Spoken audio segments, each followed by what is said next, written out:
Are you thinking about buying a Samsung phone, but you're stuck between the Galaxy A55 and the Galaxy A35? If yes, then this video is made just for you. Today, we're going to compare these two popular mid-range smartphones in detail so that you can make the right choice for your needs and budget. One thing you might notice immediately is how similar the Galaxy A55 and A35 look.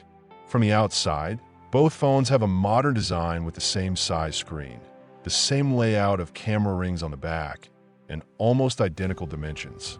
In fact, if you place them side by side on a table, most people wouldn't be able to tell them apart. But just because they look the same doesn't mean they perform the same. The real differences are hidden inside, and that's what makes this comparison so important. Knowing the differences between these two phones is not just about understanding technical specifications. It's about making sure you don't waste your money on features you won't use, or worse, missing out on features that matter to your lifestyle.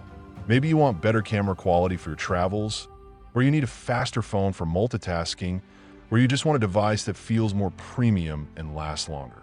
That's why we're breaking everything down in a simple and easy to understand way. Whether you're a beginner or someone who just wants to make a smart buying decision without getting lost in tech jargon, this video is for you. Before we begin, please take a moment to subscribe to the channel if you haven't already. We create helpful and beginner-friendly comparisons for smartphones, earbuds, and other tech gadgets. If you find this video useful, hit the like button and leave a comment with your questions. We're here to help. Now, let's get into the comparison and see how the Galaxy A55 and A35 stack up. When we look at the build quality and design of both the Galaxy A55 and Galaxy A35, they appear nearly identical at first glance.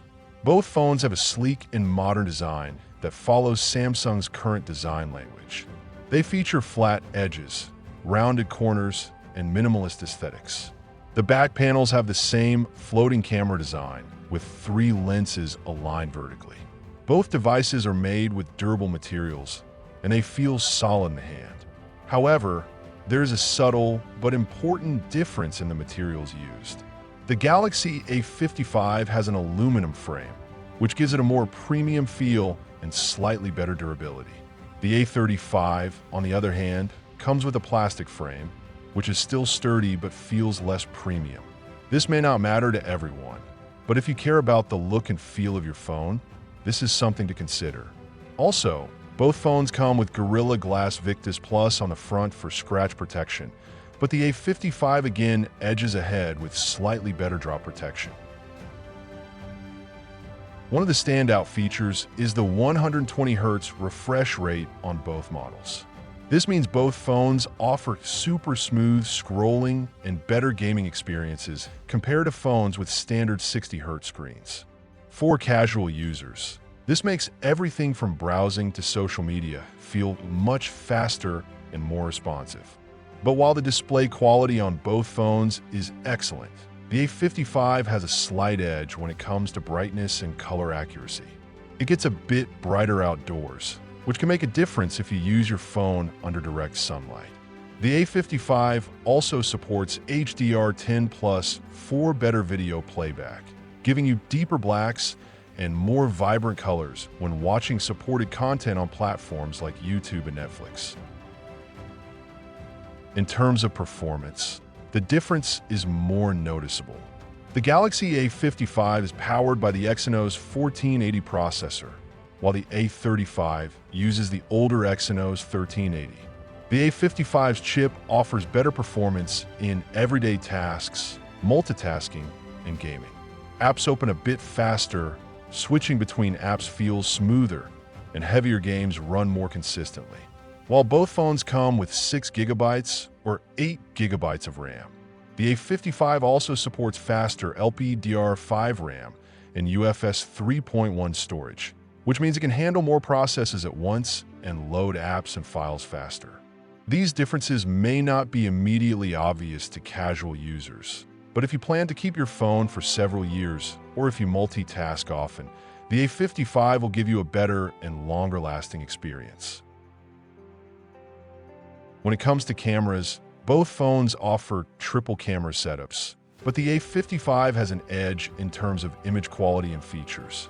Both phones include a 50MP main camera, a 5MP macro lens, and a 5MP ultrawide sensor. But the A55 has better image processing and stabilization features, especially in low-light situations. The colors from the A55's camera appear more natural, and the images are slightly sharper.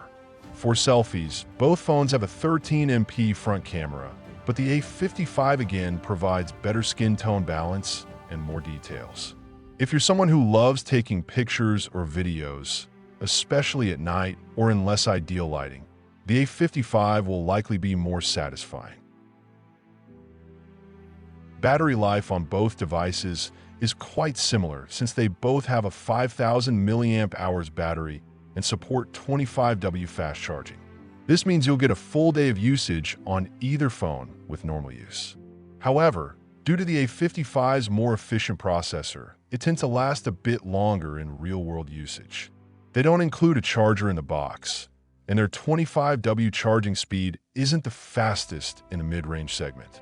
If charging speed is important to you, this could be a downside compared to other brands like Realme or Xiaomi, which offer 33W or even 67W charging in similar price ranges.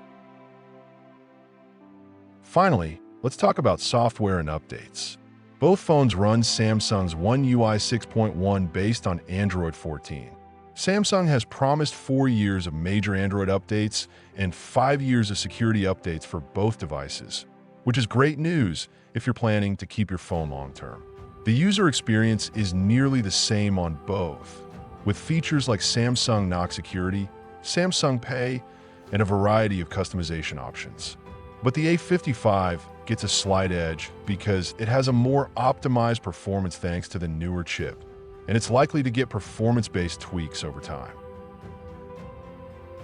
In conclusion, while the Galaxy A55 and A35 look almost identical from the outside, the differences inside can significantly impact your experience. If you want a phone that feels more premium, performs better, takes slightly better photos, and may last longer in terms of performance, the Galaxy A55 is the better choice. On the other hand, if you're okay with slightly lower performance and want to save some money, the Galaxy A35 still offers a solid experience for everyday tasks, media, and casual photography. Hopefully, this comparison helped you understand the differences clearly so you can make the best decision for yourself. Thank you for watching. If you found this video helpful, please subscribe, leave a like, and drop your questions or thoughts in the comments. We'll see you in the next one.